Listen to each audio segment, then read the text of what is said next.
Now, I talked about this a little bit earlier this week. It was wedged in between, some very funny stuff about the runtime of the movie, how much that's ultimately going to cost the Marvel, and what they can expect at the box office. But the news continues to trickle out, and well, it's even more desperate, right? Because you got the Chinese poster for Captain America, Brave New World, partially obscures Anthony Mackie's face as Disney abandoning its DEI morals for Chinese money.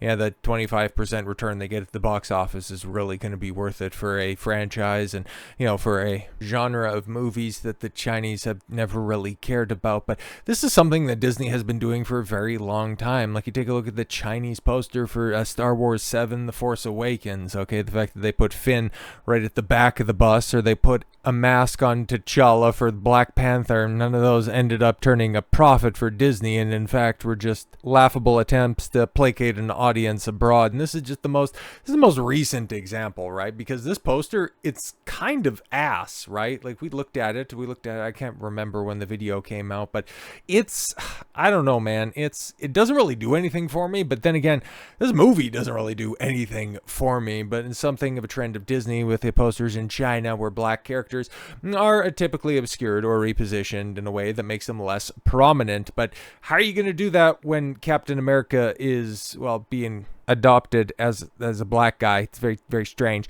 It's marked the second Chinese poster for the film, and known there simply as Captain America 4. Yeah, because they don't want to go with the whole Brave New World, because that is probably a little bit too much of an affront to the CCP.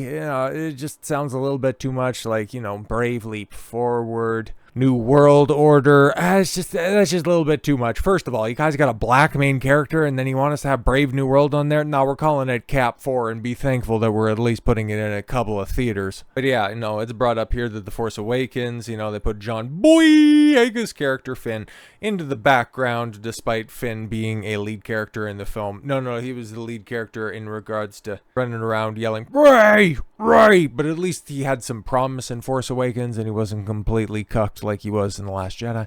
The US version of the poster, by contrast, prominently featured John Boyega, and yeah, one of the most obnoxious posters for a Star Wars film ever. Like, that's a franchise that does marketing exceptionally well. I know, right? Letting you in on a little industry secret there, but the Force Awakens poster, like, oh my god, that's just like a 14-year-old's attempt at Photoshop. It's just the high contrast, the oversaturation. It's like, it screams J.J. Abrams. It's like, you didn't even have to know who directed the film but yet you still knew who directed that film. But yeah, Black Panther 1 ended up getting the similar treatment. It's just going to be interesting, right? Because they wanted to go ahead and hide T'Challa. It's just, if Marvel's going to be releasing Black Panther 3, whenever that does roll out, are they going to be covering up the new Black Panther's face? And how are they going to work that? Like, that film, I have no idea when it's coming out. We have no idea what's really going on with it outside of Denzel Washington thinking that Ryan Coogler has a role for him in it. We know shockingly little about one of the alive Avengers that's out there, theoretically, or maybe, or what the hell's going on with Wakanda. It's very popular with inner city morons who think that it's an actual place, and that, white people built Chicago and it looks like that, and black people built Wakanda and it looks like that. What's the problem with all you white people? That is legitimately posts that go around. But I guess confusing concepts and conversations won't be going on around Cap 4, because for as much as Disney is trying to recreate that 2018 Black Panther buzz by releasing Black Captain Falcon America Man in the height of Black History Month, it's not going to end up doing anywhere near what Black Panther did. Okay, we've seen the projections, 86 to 95 million, and I would imagine those are going to get firmly adjusted once the information starts to come out, because yeah, you got the Chinese poster, you've even got the American posters, and a lot of it has to do more with Red Hulk as opposed to Falcon, which is weird because, the Red Hulk hand holding the Captain America shield, holding the shield itself, that's one poster that I've seen out there quite a lot, or at least promotional, some key art that's out there.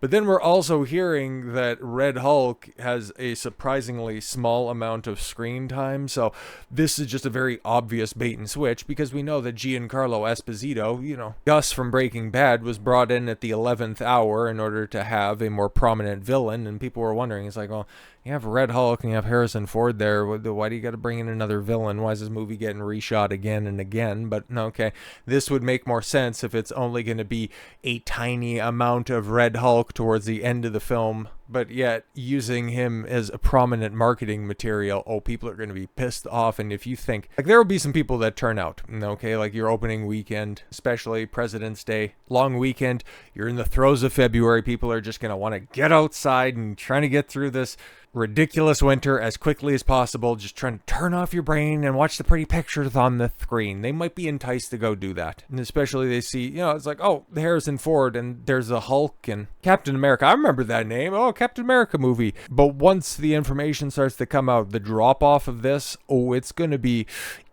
very Thor Love and Thunder Multiverse of Madness-esque. But at least it's not coming from those lofty heights of opening weekends that those films had, and it's looking a lot closer to some of the biggest flops in the series history. Or the previous Captain America film, The Winter Soldier, but don't mention that one came out in 2014.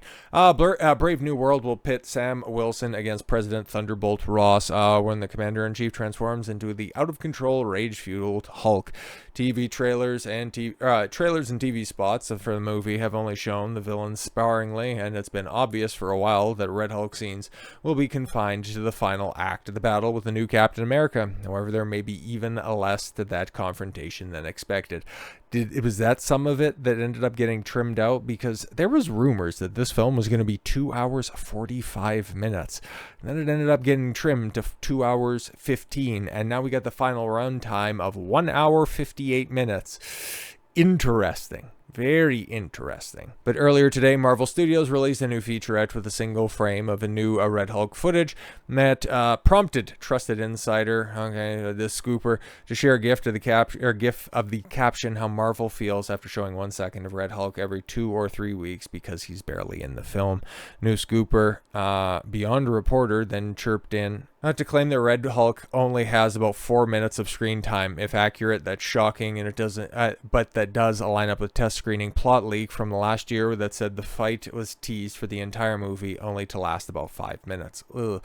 We weren't necessarily expecting a 20-minute slugfest, but yeah, at least the introduction of Red Hulk, maybe seeing him run amok, and then Captain Falcon turn up and eat around like an egg yolk in a shell because he's got a vibranium suit, but when it's all said and done, that's a suit. He doesn't have super strength. How can he fight a Hulk? This movie makes absolutely no sense.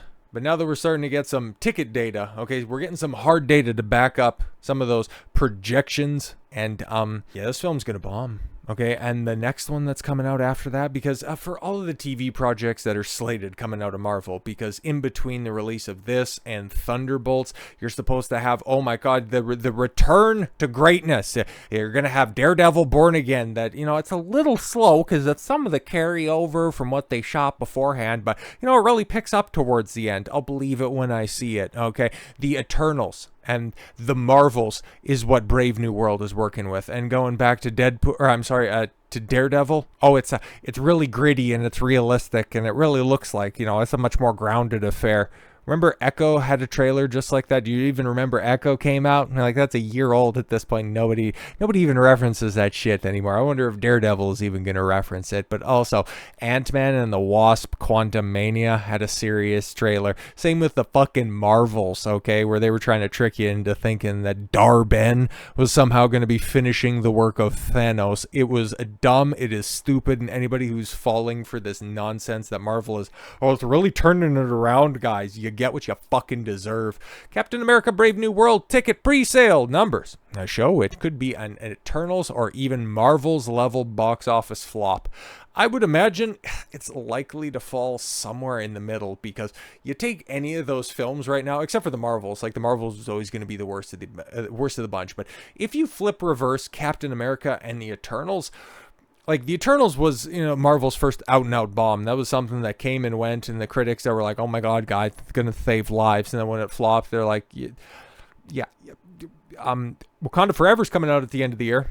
That's going to be fun, right? Right? Huh? You put the Eternals. Okay, the Eternals is one that you could put in the position of the Marvels, and it probably performs as well as the Marvels did, barely cracking $200 million at the worldwide box office. But if you put the Eternals in the position that Brave New World is going to be coming out in, I think off of the coattails of Deadpool and Wolverine, because for the number of TV projects that, even though between Deadpool and Wolverine and Captain America, was it only Agatha? It's going to be Agatha, and it's going to be your friendly neighborhood Spider-Man that's just getting batch dropped on D+ at the end of the month, which is high fucking hilarious.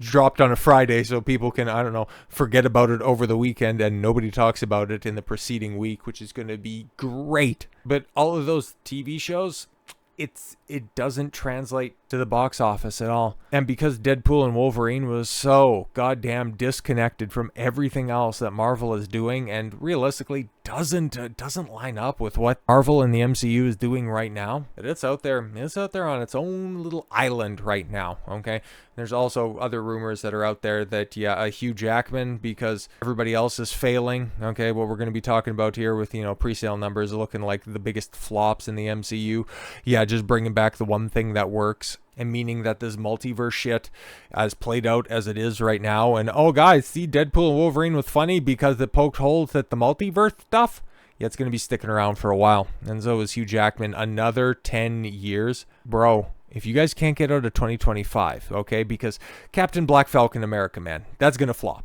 okay? We've got the numbers right here. The Thunderbolts, it's probably going to perform even worse, okay, because people are still going to have the taste of this movie, and it's a lot of characters that have carryover from the Captain America, side of the MCU in the Thunderbolts. Like, you got Bucky, you've got Kroger brand Black Widow. We've got more Black Widow characters. Like, Brave New World is a sequel to Falcon and the Winter Soldier, and Thunderbolts is a sequel to Black Widow. Holy shit, Marvel is stupid. Like, two of your most calamitous projects you're putting out as sequels in quick succession of one another, because this comes out in February, Thunderbolts comes out in May, and then all of this is leading to a soft reboot in Fantastic Four, which comes out in the shadow of Superman. Good luck, good goddamn luck, because you're definitely going to need it. The latest box office update for Captain America Brave New World spells all too familiar trouble from Marvel Studios, as pre-sale tickets are tracking just 1.4 times better than the Marvels and on par with the Eternals, which is not good. While this might sound like a slight improvement on paper, I mean, it's better than the Marvels. That's also like saying cancer is a little bit better than AIDS, because at least you can effectively treat it.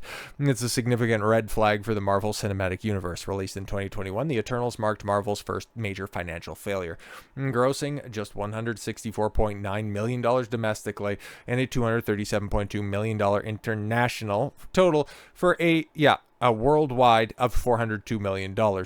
The Eternals had a production budget of $236.2 million.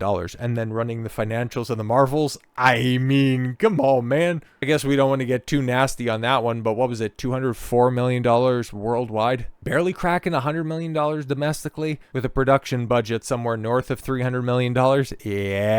Yeah, I don't think Brave New World gets that low, but we're dealing with similar production budget numbers. Rumored production budget between $350 and $375, over $100 million more than the Eternals. This film could become a far bigger bomb, even if it performs similarly at the box office. Which, mid 400s. What was that? What was that total? 236. Even if it does do that number, okay, even if it gets more than the Eternals, even if it gets 250, 300, you're not even making back your budget. That is dire. As previously reported, opening weekend projections for Brave New World are estimated to land between $81 and $107 million, with a median figure of $96 mil. Other outlets are quick to point out that the film is tracking, similarly to 2014's Winter Soldier, and as if that's a positive, it's not. Yeah, exactly. Inflation year was at 6 in the MCU as opposed to year 5. I guess, year 6 post Endgame. Like, what are we doing? So could Captain America Brave New World bomb worse than the Marvels? I think if you're looking at certain metrics, very much will. Okay, like if you're taking in other meta reasons, you've got to think that Cap 4 is a bigger bomb than the Marvels, because you're dealing with the mantle of Captain America. You're dealing with legitimate movie stars like Harrison Ford.